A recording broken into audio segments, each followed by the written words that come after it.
we know that this time in our life is precious. We know that there's lots of life to live and lots of possibilities, and we can start over in so many aspects in our life. And today, I have someone who not only has built this amazing platform for women and getting their voices out there and normalizing age, she also has done something very spectacular that she's going to share with us to inspire you today. So,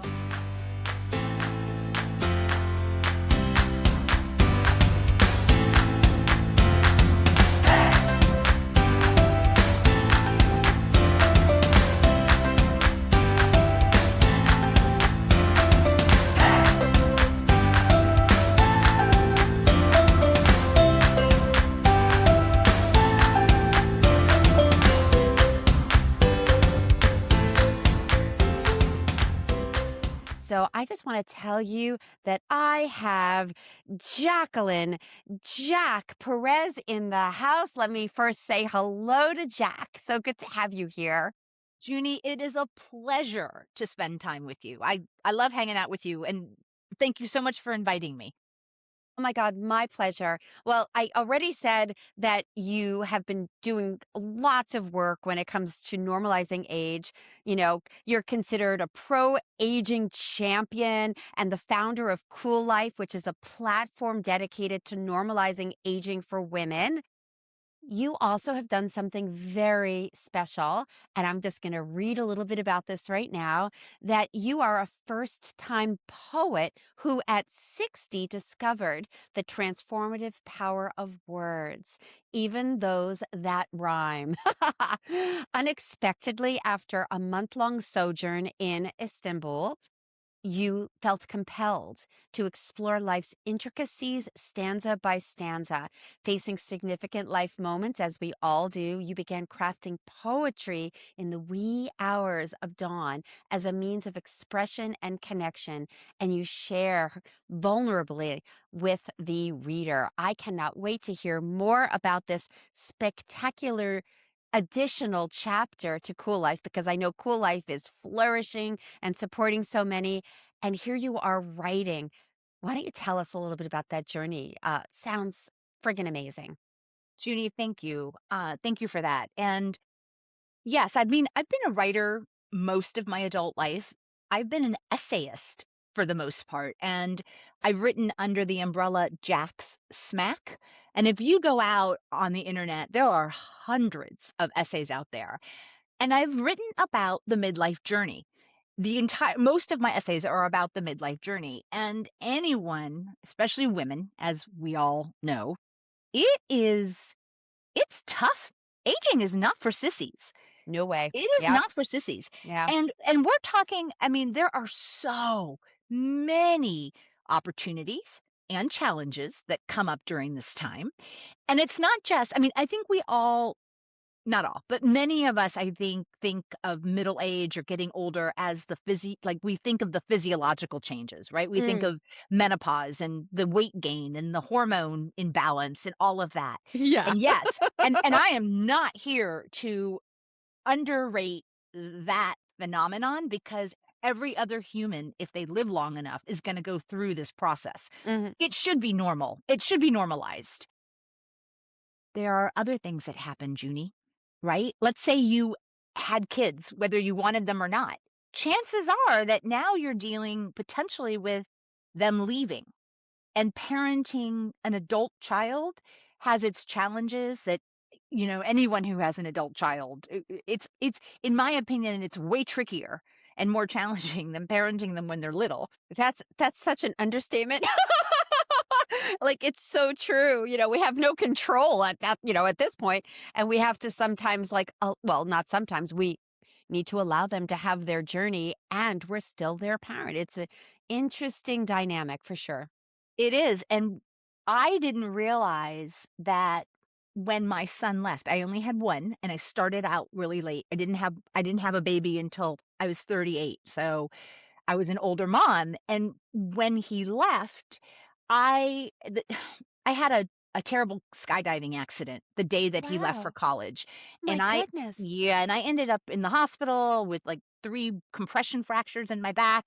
Let's just to make a very long story short, I didn't get to internalize or process or go through the rites of passage, like taking him to college and hugging him goodbye and crying in the car 'Cause I and don't all didn't of know those this. yeah, all of Yeah. those things.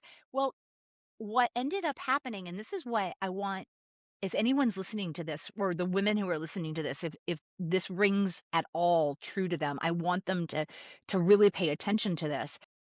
I did because I didn't process and grieve the loss of that relationship and that dynamic.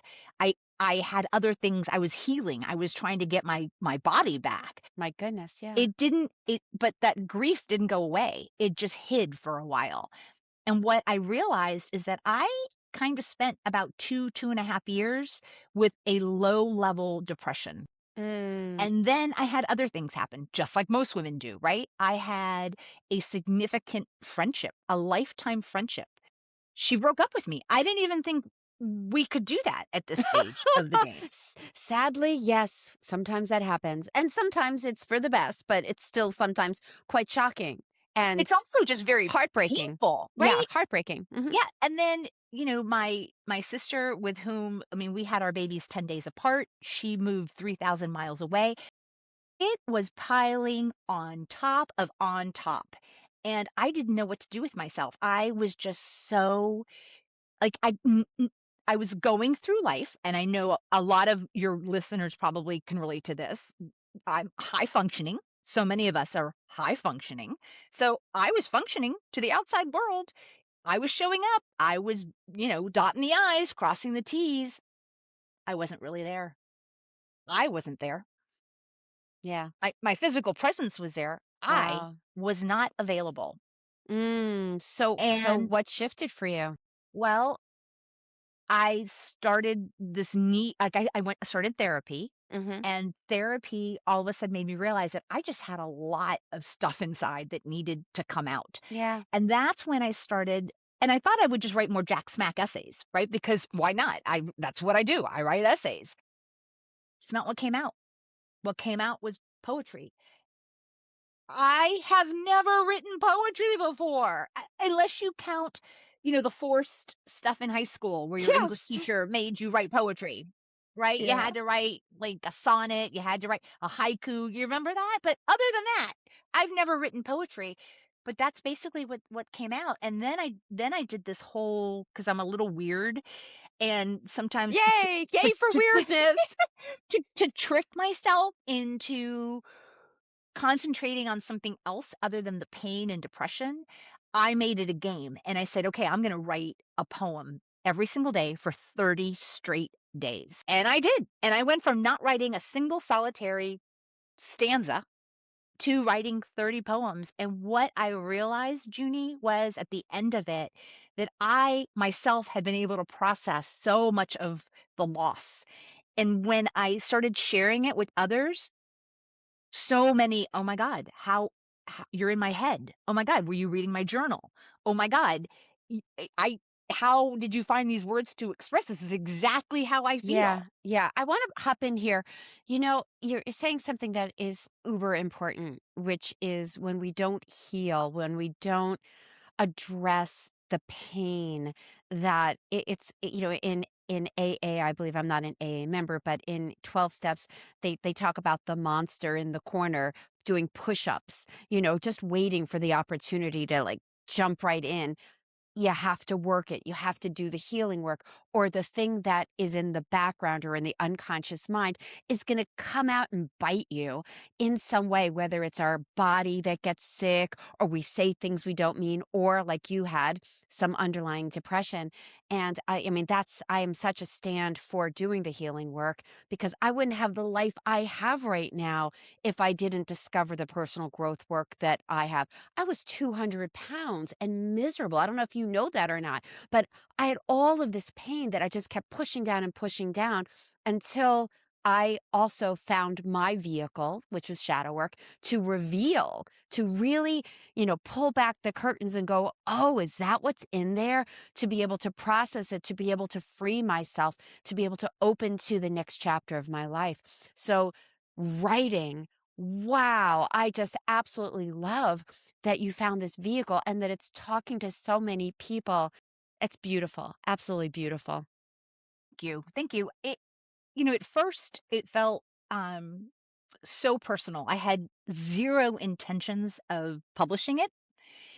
And about halfway through, a friend of mine got a hold of a few of them, and they're like, "You need to share this. This is Mm, other women need to hear this, because this will really help other women feel, well, that you're not a freak."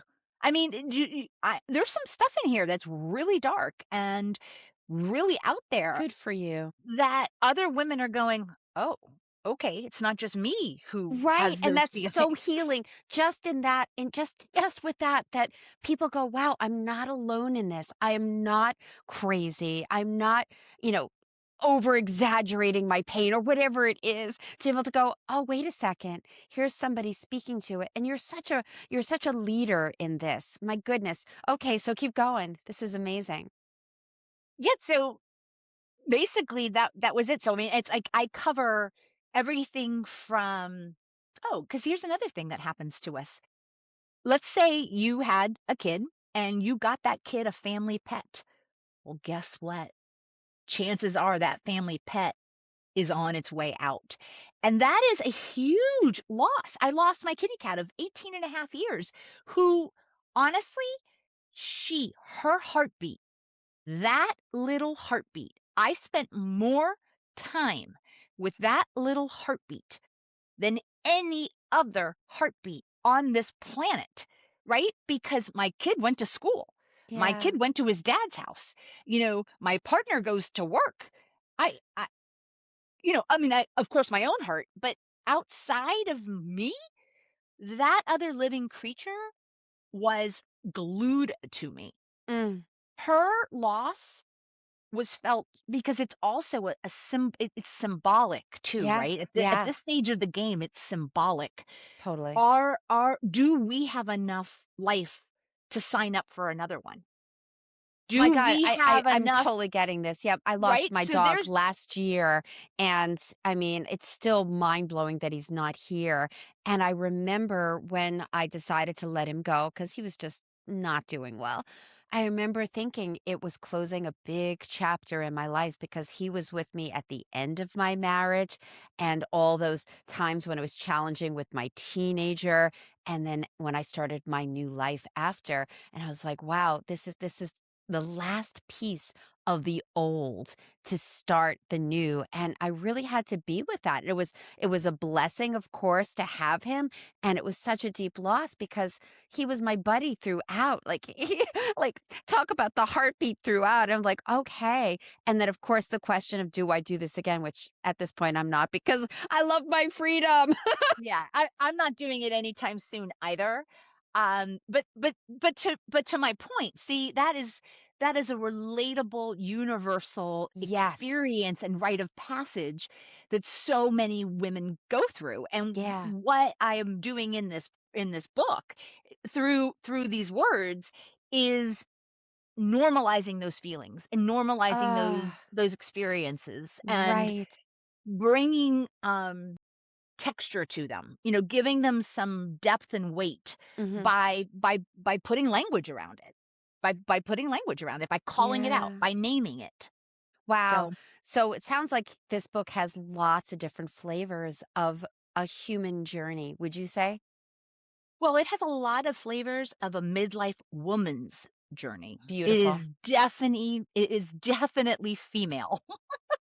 It is definitely female, for Yeah. sure. Yeah. So you got drawn to write poetry. Why? I mean, this was your journey writing. I'm going to write for 30 days. Why write the book? Why the poems? Why bring it out? I mean, it could have just been something for you and your healing. And yet, Here it is. Tell us more about that. I think it's because of the way I'm built. So if I'm gonna tell a really quick contextual story so that it makes sense. 7 years ago, when I thought of creating Kuel Life, which is the digital platform that you referred to, I did that because I was suffering. I felt invisible. I had gained I weighed what I weighed the day I delivered my baby, and the brain fog was horrible. The anxiety was off the charts. I was such a crappy version of me. I didn't like the version I was, and I thought, "Holy cow, I've got 25, 30, maybe 40 years left. I'm not living them like this. I'm not doing it. I gotta figure this out." And Yes. for me, information is power. So I went out there looking for the women like you were one of them. All the women out there who were already helping other women in those lanes, whether it was dating, dry vagina, gray divorce, 'cause Yeah. it could I mean, we could talk for days I on know. all of the opportunities and challenges that come up during this time of life. And so I wanted to help myself and I wanted the information. I wanted access to all of these women. And I thought, well, what about all the other women going through menopause and gaining weight and dealing with anxiety and stress and dry vaginas? Do they not want that information? So I had to put it out there. I couldn't Right. just keep it for myself. Same thing with this book. Yeah. I couldn't keep these words to myself. I Mm. really believe there's a lot of healing energy in them, and also, I think just knowing that you're not alone, that someone else hears you and sees you and feels what you feel. Yeah. So that's why, 'cause I love it. You had I to. want to make other people not I want other women not to feel alone I or love that. I crazy. love that. Yeah, we're crazy. Crazy. And that's why I do this podcast and that's why I have people like you on because we need to know we're not alone. We need to learn from each other. We need to support each other and to remember that there's more and that we're okay. We're more than okay. We're perfect the way we are and that there are tools and resources and cool life articles and things like that. So with your book, um what would you say you're most proud of? What would you say is the I mean, aside from I mean, the obvious of helping people, like like for you on a personal level, what would you say you're most proud of? Conquering something that I had never conquered before. I love novelty. I Mm, feel like I'm an experienced person, and I don't know if it's my ADHD, I don't know what's going on, but I'm definitely a jack of all trades rather than a master of one, so to yep, speak. yep. I like to refer to myself as a hummingbird. I Mm, like to flit around and, you know, pollinate many things and get sugar from many different from different places, and I believe there's a lot of good in having those kinds of people. I think we need both. I think we need the kind of people who master stuff, and I think we yes. need the kind of people who, like, pollinate around. I'm a hummingbird too, my dear. Yeah, so I'm a hummingbird. So what are you most proud of when it comes to writing this book? As I said earlier, I've been an essayist for a very long time, and I've written a lot about the midlife experience. And I write with a tongue in cheek, sort of self-deprecating humor. I try to just like David Sedaris says, everything is funny eventually. Yes.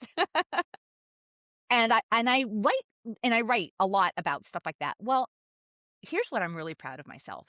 I think I get even stronger messages across in this book with significantly fewer words. Wow, interesting. Makes sense. Yeah. Getting my point across with a 200 word paragraph and a 1,200 word essay, that's not that challenging.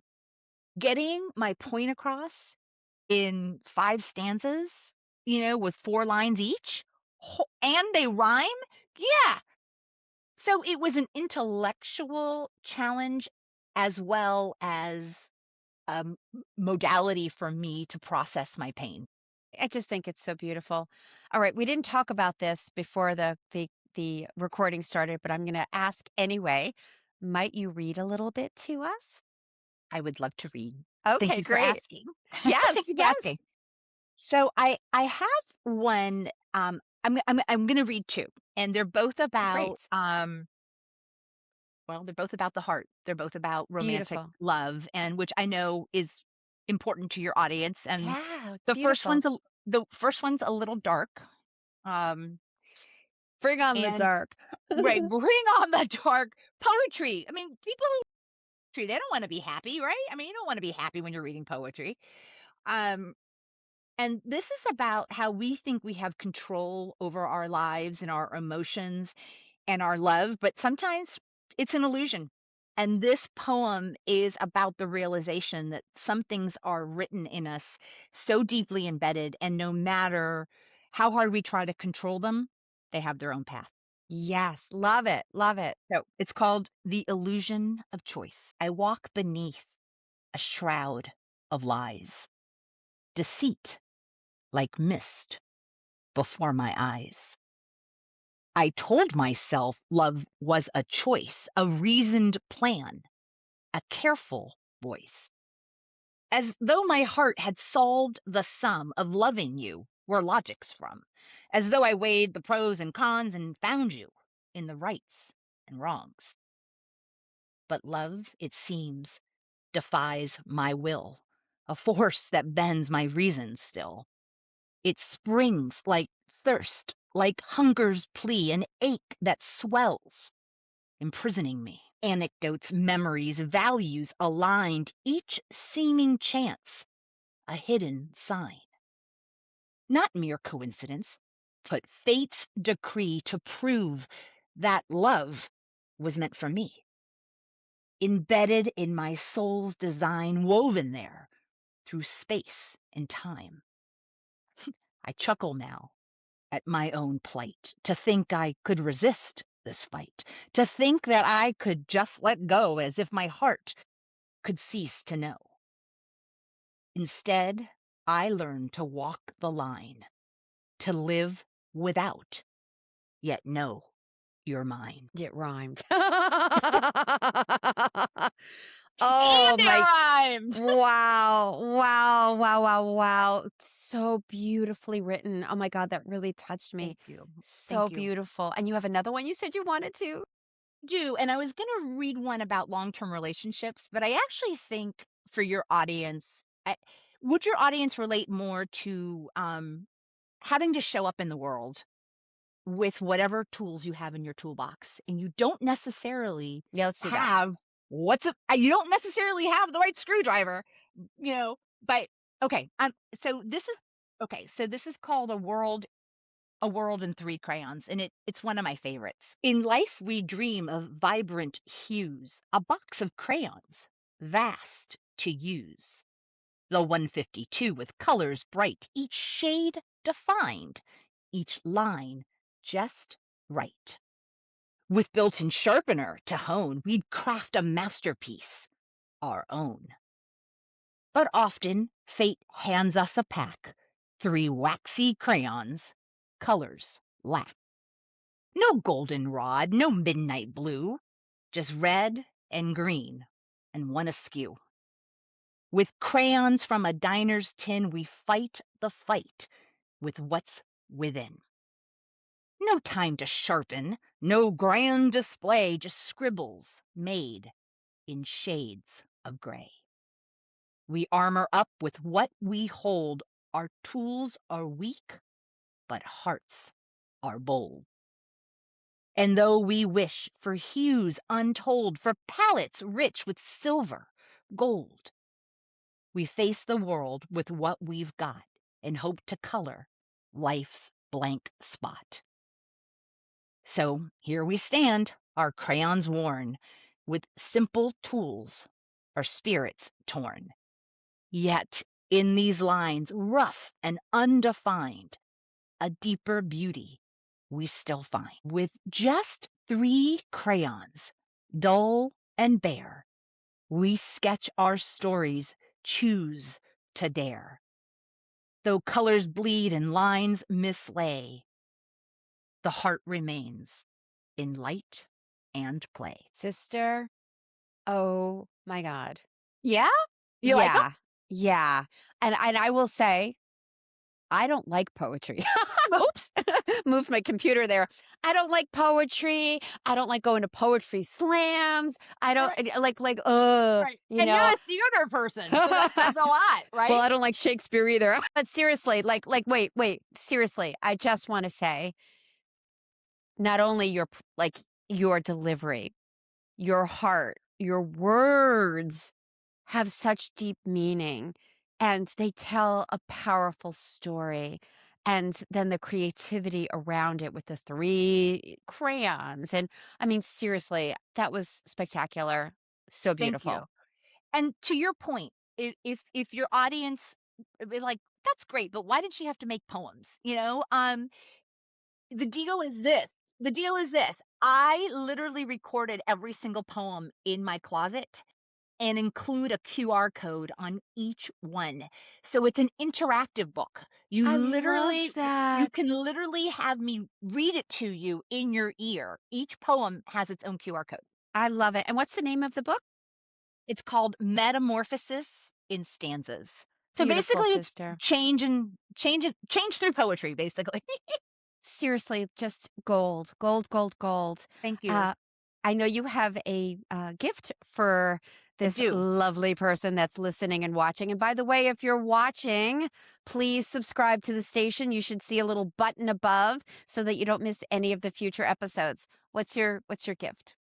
So what I wanna do for your audience, since you're very focused on love and dating, is I wanna put together a few of the poems in a digital offer for your audience. Mm, It's probably about 3 or 4 poems. It's not gonna be huge, but it will give your audience an opportunity to delve into the poetry and see if they like it without having, for free, for I love just it.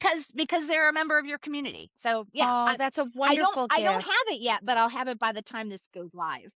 That is a wonderful, wonderful I just gift. committed to something that I haven't done yet, but it'll get done. And just what you just first of all, that's amazing. We will put in the show notes. And what you just said is also gold, that nothing will happen unless you commit to something. And putting it on the calendar, whatever it is, whether it's getting the stanzas ready for my listeners and watchers, or that trip that you've been wanting to do, or even just getting online or getting yourself out there, there's something to be said about thinking about it with your intention and then taking an action, and taking an action and putting on the calendar and committing to a friend or whoever with for a project. That's what moves us, because we know time flies, things happen, and life is in session. So I love, love, love your gift. I'm sure they are going to love it too. I'll put everything in the show notes, the link and your everything that we've talked about. That's so And wonderful. I'll include the QR codes so that if they prefer Oh, to that's a great listen, idea. Oh my God.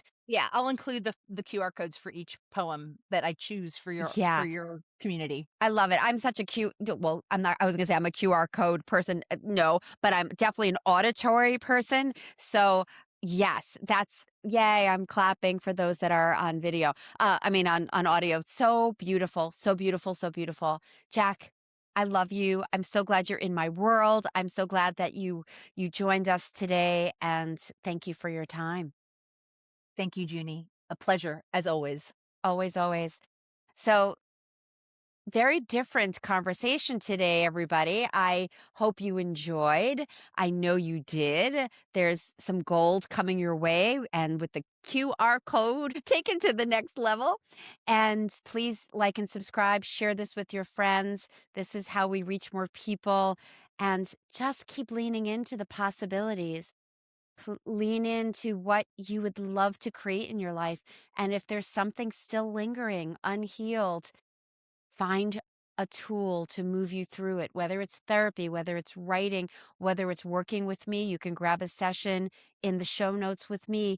Just keep moving, because your life is precious and you deserve the best. So until we meet again, One more mwah. thing before you go. Have you taken my Discover Your Love Avatar quiz? It's a 2-minute quiz that can help you not only know your strengths, your superpower because you have one, Also, identify some of your blind spots, some of the things that might be having you in your fear, having you behaving in ways that aren't in alignment with your highest self, the way you want to be when it comes to dating and relationships. And it'll also help you discover why maybe the stars haven't lined up for you yet. Bottom line is, you take this 2-minute quiz, you get a full report in your email with details on how to move forward in next level love, whether you want a partner or not. So you can go to midlifeloveoutloud.com/love quiz. The link is in the show notes as well. And if you haven't liked and subscribed to the station, I'm going to encourage you to do that too, so you don't miss any episodes. And I hope you got a ton out of today's. See you next week. Mwah.